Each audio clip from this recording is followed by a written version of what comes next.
अगर आप महाराष्ट्र सरकार का सुप्रीम कोर्ट में एफिडेविट देखेंगे, रिया चक्रवर्ती का एफिडेविट देखेंगे, उनमें डिट्टो सिमिलैरिटी है।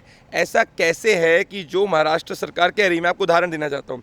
रिया चक्रवर्ती अपने एफिडेविट में कहती है कि भाई ये बिहार चुनाव से रिलेटेड है। यही बात संजय राउत कर रहे हैं। संजय राउत फैमिली पे पर्सनल अटैक कर रहे हैं। रिया चक्रवर्ती भी जो है वो लीक कर रही है व्हाट्सएप इमेजेस। और ये लोग जो अर्नब गोस्वामी को और रिपब्लिक मीडिया नेटवर्क हम सबको जनता को रोकने की कोशिश कर रहे हैं, मैं इनको बताना चाहता हूँ सच को कोई रोक नहीं सकता है। जिसने भी ऐसे कोशिश करी है तो सच एक स्प्रिंग जैसा होता है, उसको आप जितना दबाएंगे उतना वो आएगा। इनफैक्ट सुप्रीम कोर्ट में आप देखेंगे ही कि किस तरीके से बहस होने वाली है। मुझे पूरा आश्वासन है कि इस केस के अंदर रिया चक्रवर्ती का अरेस्ट लगभग तय है। ईडी के सामने 10 घंटे से ज़्यादा पूछताछ हुई है। रिया चक्रवर्ती, शौबिक चक्रवर्ती, सिद्धार्थ पिठानी सभी के स्टेटमेंट में कॉन्ट्रडिक्शन है और इसी हफ्ते रिया चक्रवर्ती अरेस्ट होंगी। रिया चक्रवर्ती क्यों सोवेद लोहिया की गाड़ी में ईडी के साथ में ईडी के दफ्तर में पूछताछ करने आती हैं? सोवेद लोहिया जो है सलमान खान के करीबी हैं, क्यों उसमें वो आती है? भाई इनका क्या इंटरेस्ट है ये भी पूछा जाएगा। 29 जून को डीनो मौर्या से मिली थी, जोया अख्तर से मिली थी, ये सब चीज़ें हैं। मैं इस पर नहीं जाना चाह रहा, मैं तो सिंपल ये पूछना चाह रहा हूँ कि इस केस में जो पूरा देश मांग कर रहा है, आप लोग ने भी इस केस को डिजिटल पे पहले दिन से चलाया। मैं आपकी भी इसमें बहुत दाद देना चाहता हूँ कि आप लोग डटे रहे, करेजियसली आपने इसको उठाया है। पर जब देश की जनता एक तरफ बात कर रही है और शिवसेना जो है वो दूसरी तरफ बात करी, मतलब शिवसेना की जो गवर्नमेंट है उसको पता है कि अगर सुशांत सिंह राजपूत के केस में सच्चाई बाहर आ गई तो उनको कुछ राजनीतिक जो नुकसान है वो हो सकता है। वरना कोई भी मंझा हुआ पॉलिटिशियन होता है वो क्या कहता है, भाई जनता की डिमांड है, इतने केसेस सीबीआई को जाते हैं, हम इस केस को भी सीबीआई में दे देंगे। अगर कुछ भी नहीं है तो सीबीआई को दे दीजिए, ईडी को दे दीजिए। अगर एविडेंस नहीं होगा तो ना कोई प्रूव कर पाएगा ना कोई चीज़ होगी। रिया चक्रवर्ती जो सबसे पहले हाथ जोड़ के गृह मंत्री से ये कहती है कि भाई हम इस केस को सीबीआई को दे दीजिए, अब कह रही है कि सीबीआई को मत दीजिए, इल्लीगल हो जाएगा। ऐसा क्या हो गया, मुझे तो समझ में नहीं आ रहा। तो इसलिए पूरी दाल काली है और मैं आपको आश्वासन देना चाहता हूं कि रिया चक्रवर्ती का अरेस्ट इस हफ्ते तय है। मुझे एक चीज़ बताइए, मुख्यमंत्री कौन है? उद्धव ठाकरे जी। पुलिस किसके अंदर आती है? उद्धव ठाकरे जी। अब उद्धव ठाकरे जी को उद्धव ठाकरे जी नहीं बोलेंगे तो क्या कहेंगे? इससे ज़्यादा रिस्पेक्ट क्या होती है? अगर मैं आपसे कहूँगा तो आपके नाम और जी लगा के कहूँगा। अब क्योंकि Uddhav Thackeray ji chief minister of Maharashtra है, क्योंकि मुंबई पुलिस उनके अधीन आती है, तो सवाल तो उन्हीं से होंगे कि 60 दिन के अंदर एफआईआर क्यों नहीं हुई, क्यों पोस्टमार्टम 48 आवर्स के बाद हुआ, क्यों क्राइम सीन को सील नहीं किया गया, क्यों वो जो ताले वाला जिसने खोला सुशांत सिंह राजपूत का गेट उससे अभी तक पूछताछ नहीं हुई, क्यों रमेश तौरानी और निखिल अडवाणी जिससे सुशांत सिंह राजपूत ने बात की थी एक दिन पहले उनसे पूछताछ नहीं हुई, क्यों सुशांत सिंह राजपूत की हाइट है उस हाइट के हिसाब से उतनी हाइट ही नहीं है जिसमें कि वो टंग सकते हैं, क्यों ऐसा है कि पांव टूटे हुए पाए गए हैं और टेढ़े पाए गए सुशांत सिंह राजपूत के। तो देश जब ये कह रहा है कि ये जो है सुसाइड नहीं है तो सामना में संजय राउत 10 दिन बाद कैसे लिख दिया कि सुसाइड है? और संजय राउत को बॉलीवुड की इतनी अंदर की जानकारी कैसे कि भाई डीनो मौर्या के यहाँ पार्टी हुई, ये व्यक्ति यहाँ गया, कि वो बॉलीवुड के पत्रकार बन चुके हैं क्या संजय राउत जी? अगर संजय राउत जी सरकार चला रहे हैं कि बॉलीवुड चला रहे हैं? नमस्कार, स्वागत है आपका हमारे चैनल प्यारा हिंदुस्तान पे। और आज हमारे साथ हैं आर भारत के जाने माने पत्रकार और जन की बात के cheap and editor Pradeep Bhandari sir. और सर से बात करेंगे सुशांत सिंह राजपूत के मामले को लेकर। जिस तरीके से आर भारत ने कई खुलासे किए हैं उसको लेकर तो ऐसा लग रहा है कि उसका सबसे बड़ा झटका महाराष्ट्र सरकार को लगा है। इसीलिए महाराष्ट्र सरकार की तरफ से तमाम तरीके के बयान इसमें आ रहे हैं, चाहे फिर वो अनिल देशमुख हो और या फिर संजय राउत हो। संजय राउत ने जिस तरीके से अपने सामना पत्र में लिखा और उन्होंने कहा कि उन्होंने ये भी इस तरीके की बातें कही कि अर्नब गोस्वामी को रोकना चाहिए। इसमें तमाम बातें करेंगे सर से। सर, ये जो खुलासे होते जो आपके चैनल ने खुलासे किए आर भारत के द्वारा से, तो उसको इतना ज़्यादा बुरा क्यों लग रहा है महाराष्ट्र सरकार को? देखिए, मुझे एक चीज़ समझ में नहीं आ रही कि संजय राउत रिया चक्रवर्ती के वकील क्यों बन गए। महाराष्ट्र सरकार इस केस में पार्टी तो है नहीं, इसमें किसी ने उन पर डायरेक्टली आरोप नहीं लगाया है। अगर आप महाराष्ट्र सरकार का सुप्रीम कोर्ट में एफिडेविट देखेंगे, रिया चक्रवर्ती का एफिडेविट देखेंगे, उनमें डिट्टो सिमिलैरिटी है। ऐसा कैसे है कि जो महाराष्ट्र सरकार कह रही है? मैं आपको उदाहरण देना चाहता हूँ। रिया चक्रवर्ती अपने एफिडेविट में कहती है कि भाई ये बिहार चुनाव से रिलेटेड है। यही बात संजय राउत कर रहे हैं। संजय राउत फैमिली पे पर्सनल अटैक कर रहे हैं। रिया चक्रवर्ती भी जो है वो लीक कर रही है व्हाट्सएप इमेजेस। और ये लोग जो अर्नब गोस्वामी को और रिपब्लिक मीडिया नेटवर्क हम सबको जनता को रोकने की कोशिश कर रहे हैं, मैं इनको बताना चाहता हूँ सच को कोई रोक नहीं सकता है। जिसने भी ऐसे कोशिश करी है तो सच एक स्प्रिंग जैसा होता है, उसको आप जितना दबाएंगे उतना वो आएगा। इनफैक्ट सुप्रीम कोर्ट में आप देखेंगे ही कि किस तरीके से बहस होने वाली है। मुझे पूरा आश्वासन है कि इस केस के अंदर रिया चक्रवर्ती का अरेस्ट लगभग तय है। ईडी के सामने 10 घंटे से ज़्यादा पूछताछ हुई है। रिया चक्रवर्ती, शौबिक चक्रवर्ती, सिद्धार्थ पिठानी सभी के स्टेटमेंट में कॉन्ट्रडिक्शन है और इसी हफ्ते रिया चक्रवर्ती अरेस्ट होंगी। सर, इसको लेकर संजय राउत सामना में ये भी लिखते हैं कि बीजेपी वाले नेता करा रहे हैं सब कुछ।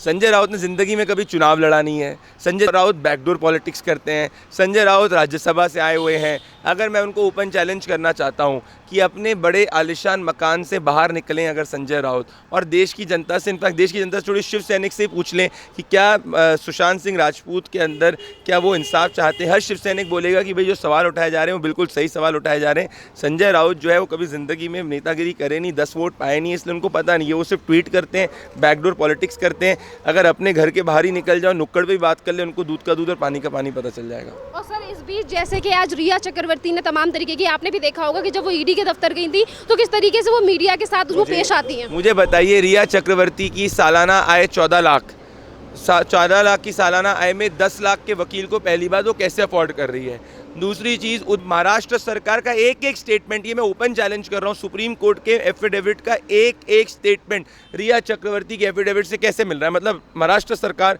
रिया चक्रवर्ती का जो कॉमन एफिडेविट है, कोई एक रिमोट कंट्रोल पीछे से चला रहा है। महाराष्ट्र सरकार को इसमें क्या इंटरेस्ट है इस केस में। उद्धव ठाकरे तो किसी ने नेम नहीं किया, फैमिली ने उद्धव ठाकरे का नाम नहीं लिया, फैमिली ने किसी भी संजय राउत जी का नाम नहीं लिया, सीएम का नाम नहीं लिया, तो उद्धव ठाकरे जी, संजय राउत जी इसमें पर्सनल इंटरेस्ट क्यों ले रहे हैं। दाल पूरी की पूरी काली लग रही है मुझे। एक और चीज़ बताइए, रिया चक्रवर्ती क्यों सोवेद लोहिया की गाड़ी में ईडी के साथ में, ईडी के दफ्तर में पूछताछ करने आती हैं। सोवेद लोहिया जो है सलमान खान के करीबी हैं, क्यों उसमें वो आती है, भाई इनका क्या इंटरेस्ट है, ये भी पूछा जाएगा। 29 जून को डीनो मौर्या से मिली थी, जोया अख्तर से मिली थी, ये सब चीज़ें हैं, मैं इस पर नहीं जाना चाह रहा। मैं तो सिंपल ये पूछना चाह रहा हूँ कि इस केस में जो पूरा देश मांग कर रहा है, आप लोग ने भी इस केस को डिजिटल पे पहले दिन से चलाया। मैं आपकी भी इसमें बहुत दाद देना चाहता हूँ कि आप लोग डटे रहे, करेजियसली आपने इसको उठाया है।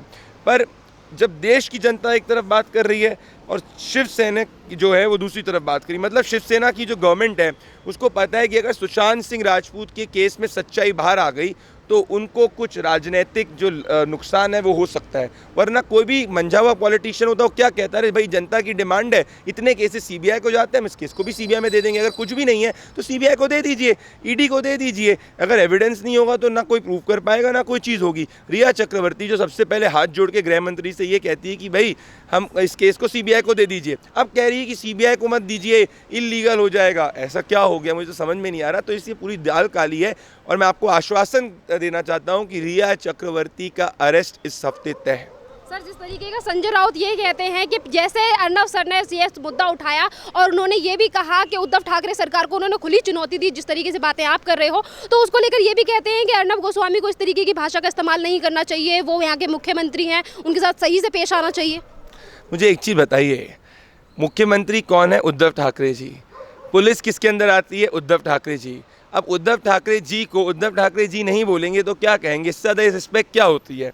अगर मैं आपसे कहूँगा तो आपके नाम और जी लगा के कहूँगा। अब क्योंकि Uddhav Thackeray ji chief minister of Maharashtra है, क्योंकि मुंबई पुलिस उनके अधीन आती है, तो सवाल तो उन्हीं से होंगे कि 60 दिन के अंदर एफआईआर क्यों नहीं हुई, क्यों पोस्टमार्टम 48 आवर्स के बाद हुआ, क्यों क्राइम सीन को सील नहीं किया गया, क्यों वो जो ताले वाला जिसने खोला सुशांत सिंह राजपूत का गेट उससे अभी तक पूछताछ नहीं हुई, क्यों रमेश तौरानी और निखिल अडवाणी जिससे सुशांत सिंह राजपूत ने बात की थी एक दिन पहले उनसे पूछताछ नहीं हुई, क्यों सुशांत सिंह राजपूत की हाइट है उस हाइट के हिसाब से उतनी हाइट ही नहीं है जिसमें कि वो टंग सकते हैं, क्यों ऐसा है कि पांव टूटे हुए पाए गए हैं और टेढ़े पाए गए सुशांत सिंह राजपूत के। तो देश जब ये कह रहा है कि ये जो है सुसाइड नहीं है, तो सामना में संजय राउत 10 दिन बाद कैसे लिख दिया कि सुसाइड है? और संजय राउत को बॉलीवुड की इतनी अंदर की जानकारी कैसे कि भाई डीनो मौर्या के यहाँ पार्टी हुई, ये व्यक्ति यहाँ गया, कि वो बॉलीवुड के पत्रकार बन चुके हैं क्या संजय राउत जी? अगर संजय राउत जी सरकार चला रहे हैं कि बॉलीवुड चला रहे हैं? सर, यहाँ पे संजय राउत की बात की आपने, तो संजय राउत ने तो 10 दिन बाद भी कहा था कि ये सुसाइड है और आज भी उन्होंने यही चीज़ कही है कि सुसाइड है। क्यों ये लोग सीबीआई को नहीं ट्रांसफर करना चाहते थे इस केस को? मैं ओपन चैलेंज देना चाहता हूँ आदरणीय संजय राउत जी को एक देश के नागरिक के रूप में कि आप आइए और सवालों का जवाब दीजिए। अगर आपको लगता है कि कोई भी घबराहट की बात नहीं तो सीबीआई को जाँच करने दीजिए। आप आइए, रिपब्लिक पे, अर्नब के, हम सब के सवाल लीजिए कुछ घबराने की बात नहीं, आपको पता है सब कुछ चीज़ें। संजय राउत के पास इतने खुफिया सोर्सेज हैं जो 10 दिन बाद ही कह देते हैं कि सुसाइड है, जिनको पता है कि डीनो मौर्या के घर किस वक्त पार्टी हो रही है। डीनो मौर्या डिनाई कर रहे हैं कि उनके घर पार्टी हो रही है और वो कह रहे हैं कि उनके वहाँ पार्टी हो रही है। कौन उनको बता रहा है? बॉलीवुड में जितना उनको इंटरेस्ट है, मुझे लग रहा है कि उनको महाराष्ट्र की सरकार चलाने में इतना इंटरेस्ट नहीं जितना बॉलीवुड के अंदर इंटरेस्ट है। इसीलिए मैं कहता हूँ ये ऐसे नेताओं की निशानी है जिन्होंने जनता के बीच में कभी वोट नहीं मांगा, जिनको जनता के बीच की राजनीति नहीं करनी, जिनको बैकडोर पॉलिटिक्स करनी है। और एक तरफ संजय राउत ये भी कहते हैं कि जिस तरीके से सुशांत सिंह राजपूत के केस का राजनीतिकरण किया जा रहा है और जो पार्टी है वो शिवसेना को दबाने के लिए सुशांत सिंह राजपूत के कंधे पर सीबीआई की बंदूक तानकर हमें नवाना चाहती है। आज देश के 130 करोड़ लोग सुशांत सिंह राजपूत के साथ खड़े हैं। आज देश के 130 करोड़ लोग, देश के बाहर भी, बिल्कुल आपने सही कहा, दुनिया के लोग जो है अलग अलग सुशांत के फैंस और जो भी लोग जस्टिस चाहते हैं, ट्रुथ में बिलीव करते हैं, सुशांत के साथ खड़े हैं। अब कोई भी कॉमन व्यक्ति जो है उनके फैमिली को अटैक नहीं करेगा। मैं तो अचंभित हूँ और मुझे पीड़ा हो रही है कि सुशांत सिंह राजपूत के फादर पे इस तरीके से आरोप लगा रहे हैं। उनको कहा कि भाई उन्होंने दूसरी शादी कर दी, इतना बड़ा झूठ, उन पे मानहानि का मुकदमा चलना चाहिए। उसके बाद कहते हैं परिवार ने कहा भी है बिल्कुल चलना चाहिए। मैं तो कहता हूँ कि चलना चाहिए, क्योंकि ऐसे आरोप आप किसी भी व्यक्ति पे नहीं लगा सकते। 74 ईयर्स के वो हैं। दूसरी चीज़ ये कि जब बताइए रिया चक्रवर्ती संदिग्ध है, इतने प्राइमा फेसी एविडेंसेज आए तो संजय राउत झूठे मुँह को तो कह देते कि चलो केस की जाँच करी जाए। मुझे आप बताइए, मैं चैलेंज करता हूँ, देश के इतिहास में आप एक केस बताइए जिसमें 60 दिन के अंदर FIR नहीं हुई और 10 घंटे के अंदर कह दिया कि सुसाइड है। ऐसा कोई केस नहीं है, पहली बार है। मुंबई पुलिस एक प्रोफेशनल फोर्स है, पर उसको जो चलाने वाले ऊपर के लोग हैं वो पूरे के पूरे पॉलिटिकल हैं और वो इसके अंदर छुपाना चाहते हैं सब कुछ। इसीलिए मुझे लगता है कि परमवीर सिंह जी से इनको मांगना चाहिए कि रेजिग्नेशन दें। अगर ये रेजिग्नेशन देंगे तो बहुत अच्छा होगा। सर, जिस तरीके से संजय राउत और महाराष्ट्र सरकार की बौखलाहट सामने आ रही है, तो इसके बीच में ये लोग ये भी कहते हैं, संजय राउत की तरफ से ये भी कहा जाता है कि जो DGP हैं बिहार के गुप्तेश्वर पांडे, वो BJP के हैं। गुप्तेश्वर पांडे जो हैं वो IPS ऑफिसर हैं। गुप्तेश्वर पांडे ने 35 साल से ज़्यादा सर्विस करी है। गुप्तेश्वर पांडे के वहाँ पे बिहार पुलिस ने FIR लीगली दर्ज करी है। उस FIR के तहत बिहार पुलिस जब इन्वेस्टिगेट करना आती है, भाई हिंदुस्तान एक देश ऐसा नहीं है कि एक अलग प्रदेश है, एक अलग प्रदेश है तो कोई लॉ ये नहीं कहता कि एक जगह की पुलिस दूसरी जगह पे नहीं आ सकती। तो अगर ऐसा कहा जा रहा है तो आप मुझे बताइए कि बिहार पुलिस को क्वारंटाइन क्यों किया गया? तो छुपाने की कोशिश कर रही है Mumbai police. Gupteshwar Pandey is a very celebrated officer of the Indian police forces, not Bihar police forces. तो ये सब बौखलाने की बात है। मैं आपस से रिट्रेट करूंगा कि क्यों शिवसेना के संजय राउत रिया चक्रवर्ती के वकील बने हैं, क्यों महाराष्ट्र सरकार का एफिडेविट रिया चक्रवर्ती के साथ है। रिया चक्रवर्ती का अरेस्ट लगभग तय है, देश को आश्वस्त हो जाना चाहिए। और रिया चक्रवर्ती जिस तरीके से बार बार ये बात कर रही हैं कि सत्यमेव जयते और वहीं पे इस तरीके की बातें इनके सामने से आ रही हैं, तो क्या लगता है कि जनता इस तरीके की बातों पे अब विश्वास करने वाली है उनके? रिया चक्रवर्ती से ये पूछिए कि 55 दिन से वो कहाँ छुपी हुई थी।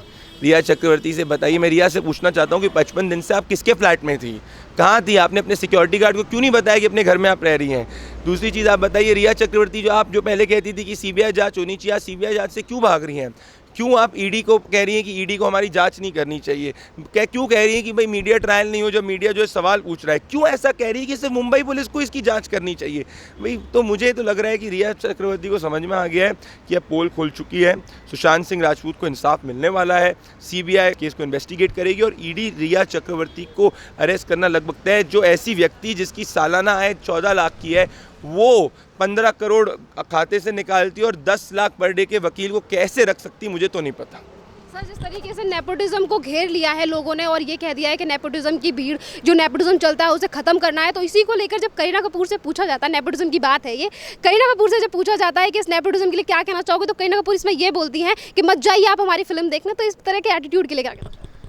ये ऐसे लोगों का एटीट्यूड होता है जिनको पता है कि उनकी पिक्चर अगर हिट हो या फ्लॉप हो, उनको पिक्चर मिलती रहेगी। मैं इसमें ज़्यादा कुछ नहीं कहना चाहता, बस ये कहता हूँ कि आप करीना कपूर का इतिहास उठा के देख लीजिए, उन्होंने कितनी हिट पिक्चर दी है और कितनी फ्लॉप पिक्चर दी है। ज़्यादा परसेंटेज उनकी पिक्चरें फ्लॉप होगी। जनता ने समर्थन दिया, इतना घमंड नहीं होना चाहिए। जनता का समर्थन ही किसी को स्टार बनाता है, ये याद रखिएगा। जहाँ जनता का समर्थन चला गया, करीना कपूर क्या हो जाए, कोई भी कपूर हो जाए, उसको पता चल जाएगा क्या सच है क्या झूठ है। धन्यवाद सर।